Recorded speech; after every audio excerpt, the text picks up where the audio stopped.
A comunidade Narrações Imersivas acaba de chegar. Torne-se membro e tenha acesso a todos os nossos livros, sem interrupções ou propagandas. E em formato de MP3, ouça diretamente da nossa plataforma no Hotmart. Por menos de uma Coca-Cola por mês, você assina nossa comunidade e apoia diretamente nosso trabalho. Não perca mais tempo e venha curtir mais uma forma de ouvir narrações imersivas. Link para assinar a comunidade na descrição ou no primeiro comentário fixado. Fique agora com mais um episódio imersivo.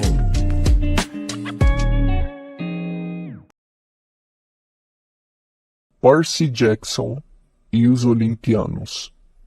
Escrito por Rick Riordan. Livro 1: O Ladrão de Raios. Narração: Danilo Oliveira. Capítulo 2. 3 velhas senhoras tricotam as meias da morte. Eu estava acostumado a uma ou outra experiência esquisita, mas normalmente elas passavam depressa. Aquela alucinação 24 horas por dia e 7 dias por semana era mais do que eu podia encarar. Durante o resto do ano escolar, o campus inteiro parecia estar me pregando algum tipo de peça. Os alunos agiam como se estivessem completa e totalmente convencidos de que a senhora Kerr, uma loira alegre que eu nunca tinha visto na vida até o momento em que ela entrou no nosso ônibus no fim da excursão, era nossa professora de iniciação à álgebra desde o Natal. De vez em quando eu soltava uma referência à senhora Dodds para cima de alguém, só para ver se conseguia fazê-los titubear. Mas eles me olhavam como se eu fosse louco. Acabei quase acreditando neles. A senhora Dodds nunca tinha existido. Quase. Mas Grover não conseguiu me enganar. Quando eu mencionava o nome Dodds, ele hesitava. Depois alegava que ela não existia. Mas eu sabia que ele estava mentindo. Alguma coisa estava acontecendo. Alguma coisa havia acontecido no museu. Eu não tinha muito tempo para pensar no assunto durante o dia, mas à noite, visões da senhora Dodds com garras e asas de couro me faziam acordar suando frio. O tempo maluco continuou, o que não ajudava meu humor. Certa noite, uma tempestade de raios arrebentou a janela do meu dormitório.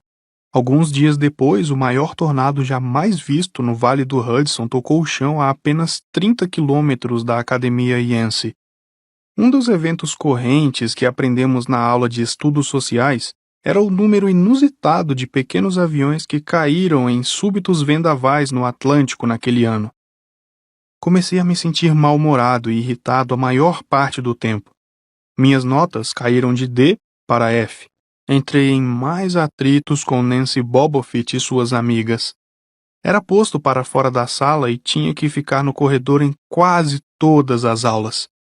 Finalmente, quando nosso professor de inglês, o Sr. Nicol, me perguntou pela milionésima vez por que eu tinha tanta preguiça de estudar para as provas de ortografia, eu explodi.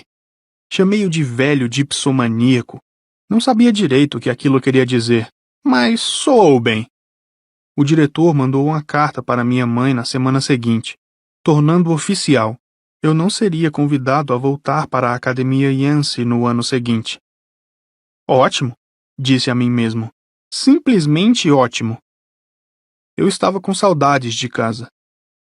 Queria ficar com minha mãe no nosso pequeno apartamento no Upper East Side.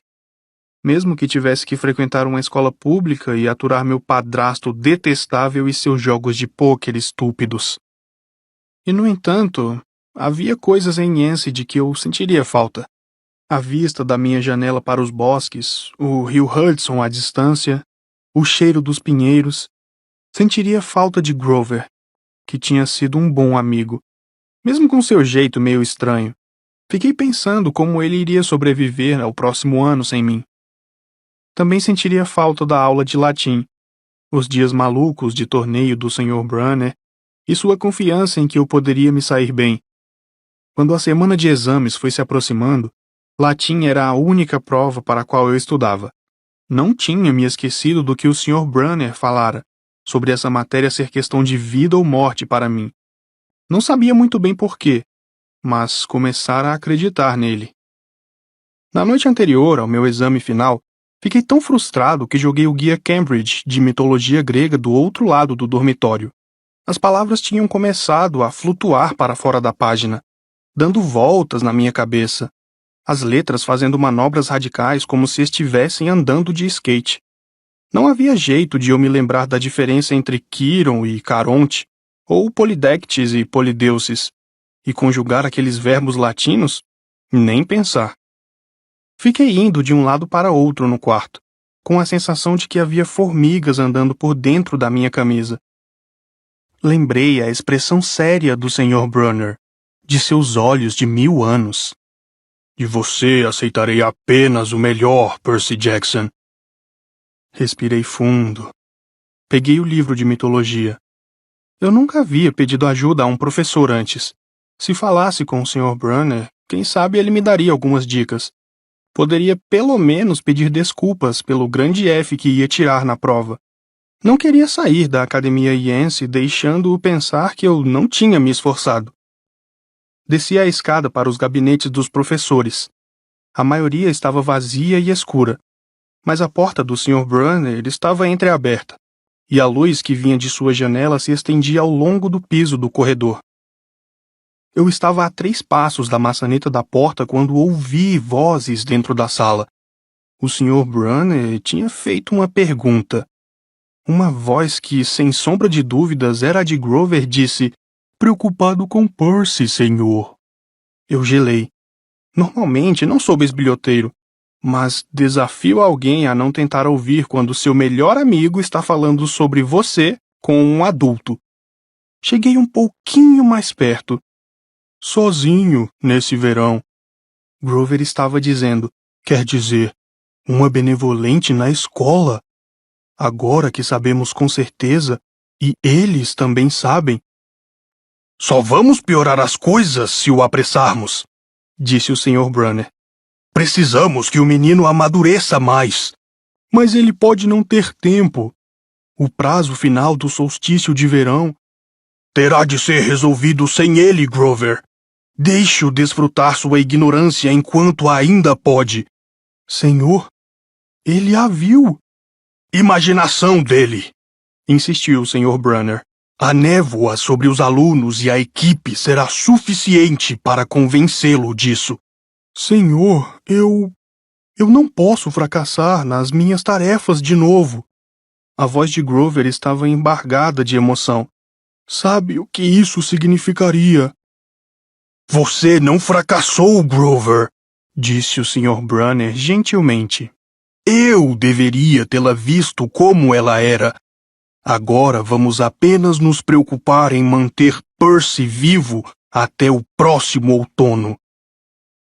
O livro de mitologia caiu da minha mão e bateu no chão com um ruído surdo. O Sr. Brunner silenciou. Com o coração disparado, peguei o livro e voltei pelo corredor. Uma sombra deslizou pelo vidro iluminado da porta da sala de Brunner. A sombra de algo muito mais alto do que meu professor de cadeira de rodas, segurando alguma coisa suspeitamente parecida com o arco de um arqueiro. Abri a porta mais próxima e me esgueirei para dentro. Alguns segundos depois, ouvi um lento clop, clop, clop, como blocos de madeira abafados. Depois um som como o de um animal farejando bem na frente da minha porta. Um grande vulto escuro parou diante do vidro e depois seguiu adiante. Uma gota de suor escorreu por meu pescoço. Em algum lugar no corredor, o Sr. Brunner falou. Nada, murmurou ele. Meus nervos não andam muito bons desde o solstício de inverno. Nem os meus, disse Grover. Mas eu podia ter jurado. Volte para o dormitório, disse-lhe o Sr. Brunner. Você tem um longo dia de provas amanhã. Nem me lembre. As luzes se apagaram na sala do Sr. Brunner. Aguardei no escuro pelo que pareceu uma eternidade. Por fim, Me esgueirei para o corredor e subi de volta para o dormitório. Grover estava deitado na cama, estudando as anotações para a prova de latim como se tivesse estado lá a noite inteira. Ei! Disse ele com o olhar de sono. Vai estar preparado para a prova? Não respondi. Está com uma cara horrível. Ele franziu a testa. Tudo bem? Só estou cansado. Virei-me para que ele não pudesse perceber minha expressão e comecei a me preparar para dormir. Não entendi o que tinha ouvido lá embaixo. Queria acreditar que havia imaginado aquilo tudo. Mas uma coisa estava clara. Grover e o Sr. Brunner estavam falando de mim pelas costas. Achavam que ocorria algum tipo de perigo. Na tarde seguinte, quando estava saindo da prova de latim de 3 horas, atordoado com todos os nomes gregos e romanos que tinha escrito errado, o Sr. Brunner me chamou de volta. Por um momento fiquei preocupado, achando que ele descobrira minha bisbilhotice na noite anterior. Mas não parecia ser esse o problema. Percy, disse ele, não fique desanimado por deixar Yancy. É para o seu bem. Seu tom era gentil, mas ainda assim as palavras me deixaram sem graça. Embora ele estivesse falando baixo, os que terminavam a prova podiam ouvir. Nancy Bobofit me lançou um sorriso falso e, sarcasticamente, fez pequenos movimentos de beijo com os lábios. Eu murmurei. Está bem, senhor. Quer dizer... O Sr. Brunner andou com a cadeira para trás e para frente, como se não tivesse certeza do que falar. Este não é o lugar certo para você. Era apenas uma questão de tempo. Meus olhos ardiam. Ali estava meu professor favorito, na frente da classe, me dizendo que eu não era capaz. Depois de falar o ano todo que acreditava em mim, agora me dizia que eu estava destinado a ser expulso. Certo, disse eu tremendo. Não, disse o Sr. Brunner. Ah, que droga! O que eu estava tentando dizer é que você não é normal, Percy. Não é nada a ser. Obrigado, soltei. Muito obrigado, senhor, por me lembrar. Percy. Mas eu já tinha ido. No último dia de aulas, enfiei minhas roupas na mala. Os outros garotos estavam fazendo piadas, falando sobre os planos para as férias. Um deles ia fazer trilha na Suíça. Outro faria um cruzeiro de 1 mês pelo Caribe. Eram delinquentes juvenis como eu, mas delinquentes juvenis ricos. Os papais eram executivos, embaixadores ou celebridades. Eu era um João Ninguém, de uma família de Joões Ninguém. Eles me perguntaram o que ia fazer no verão, e eu disse que voltaria para a cidade. O que não lhes contei foi que ia arranjar um trabalho de verão, passeando com cachorros ou vendendo assinaturas de revistas, e passar o tempo livre pensando em onde iria estudar no outono. Ah, disse um dos garotos. Legal. Eles voltaram à conversa como se eu não existisse. A única pessoa de quem tinha medo de me despedir era Grover. Mas do jeito como as coisas aconteceram, eu nem precisei. Ele havia comprado uma passagem para Manhattan no mesmo ônibus Greyhound que eu. Então lá estávamos nós, juntos outra vez, indo para a cidade. Durante toda a viagem de ônibus, Grover olhava nervoso para o corredor, observando os outros passageiros. Ocorreu-me que ele sempre agia de modo nervoso e inquieto quando saíamos de Yancy, como se esperasse que algo ruim fosse acontecer. Antes, eu achava que ele tinha medo de que o provocassem, mas não havia ninguém para fazer isso no Greyhound. Finalmente, não pude mais aguentar. Procurando benevolentes? Grover quase pulou do assento. O quê? O que você quer dizer? Confessei ter ouvido a conversa dele com o Sr. Brunner na noite anterior ao dia da prova. O olho de Grover estremeceu. Quanto você ouviu? Ah, não muito. O que é o prazo final do solstício de verão? Ele se esquivou. Olhe, Percy, eu só estava preocupado com você, entende? Quer dizer, tendo alucinações com professoras de matemática demoníacas? Grover. E eu estava dizendo ao Sr. Brunner que talvez você estivesse muito estressado ou coisa assim, porque não havia uma pessoa chamada Sra. Dodds e... Grover, você mente muito mal mesmo. As orelhas dele ficaram cor-de-rosa. Do bolso da camisa ele pescou um cartão de visitas encardido. Pegue isto, certo? Para o caso de você precisar de mim neste verão. O cartão tinha uma escrita floreada que era um terror para os meus olhos disléxicos, mas por fim consegui identificar alguma coisa como Grover Underwood, Guardião, Colina Meio Sangue, Long Island, Nova York. Telefone 800-009-0009. O que é Colina Meio... Não fale alto, ganiu. É meu... endereço de verão. Meu coração desabou. Grover tinha uma casa de veraneio. Eu nunca imaginara que a família dele poderia ser tão rica quanto as dos outros em Yancey. Certo, falei mal-humorado. Tá, se eu quiser fazer uma visita à sua mansão. Ele assentiu. Ou se você precisar de mim. Por que iria precisar de você? Saiu mais rude do que eu pretendia. Grover ficou com a cara toda vermelha. Olhe, Percy, a verdade é que eu tenho, de certo modo, que proteger você. Olhei fixamente para ele. Durante o ano inteiro me meti em brigas para manter os valentões longe dele. Perdi o sono temendo que, sem mim, ele fosse apanhar no ano que vem. E ali estava Grover, agindo como se fosse ele a me defender. Grover, disse eu, do que exatamente você está me protegendo? Houve um tremendo barulho de algo sendo triturado embaixo dos nossos pés. Uma fumaça preta saiu do painel e o ônibus inteiro foi tomado por um cheiro de ovo podre. O motorista praguejou e levou o Greyhound com dificuldade até o acostamento. Depois de alguns minutos fazendo alguns sons metálicos no compartimento do motor, o motorista anunciou que teríamos de descer. Grover e eu saímos em fila com todos os outros. Estávamos em um trecho de estrada rural, um lugar que a gente nem notaria se não tivesse enguiçado lá. Do nosso lado da estrada não havia nada além de bordos e lixo jogado pelos carros que passavam. Do outro lado, depois de atravessar 4 pistas de asfalto que refletiam uma claridade trêmula com o calor da tarde, havia uma banca de frutas como as de antigamente. As coisas à venda pareciam realmente boas.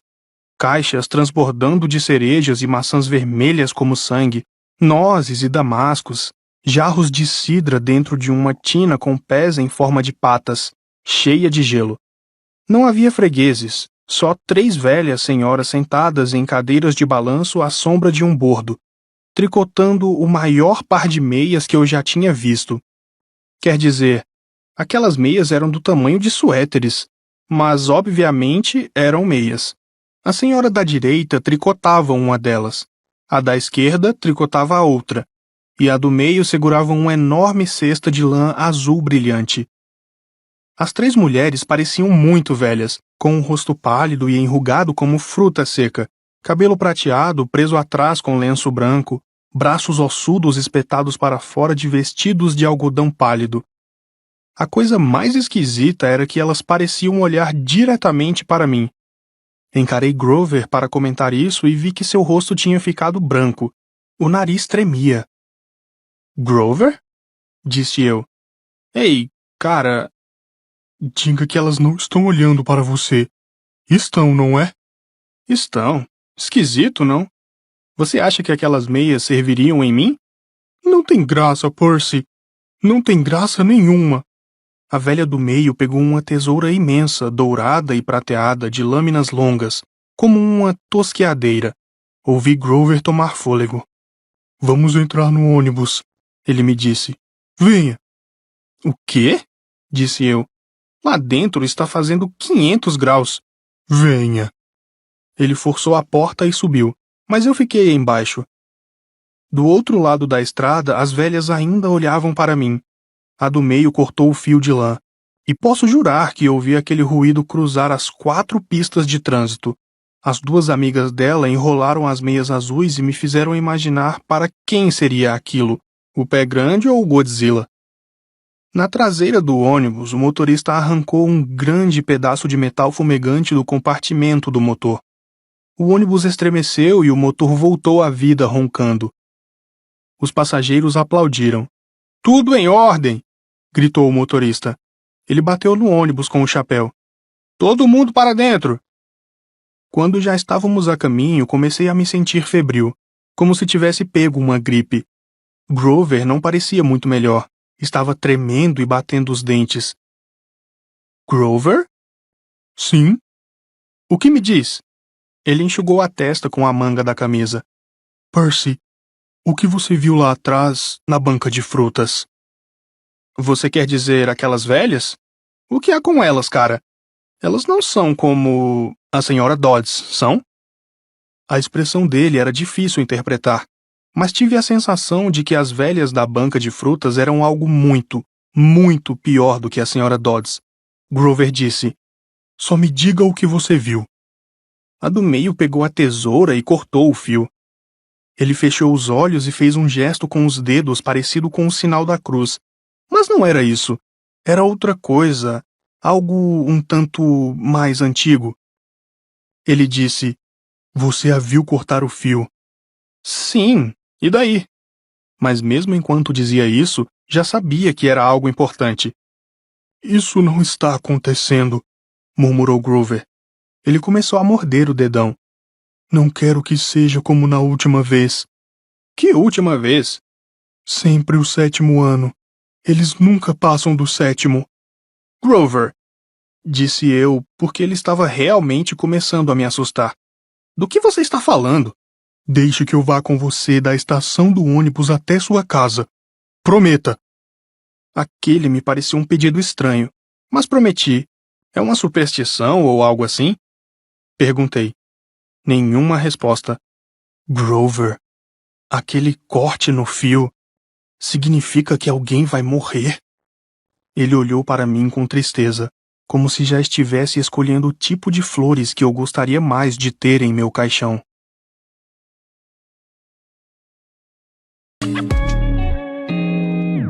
O canal Narrações Imersivas agradece por ter ouvido mais um episódio conosco.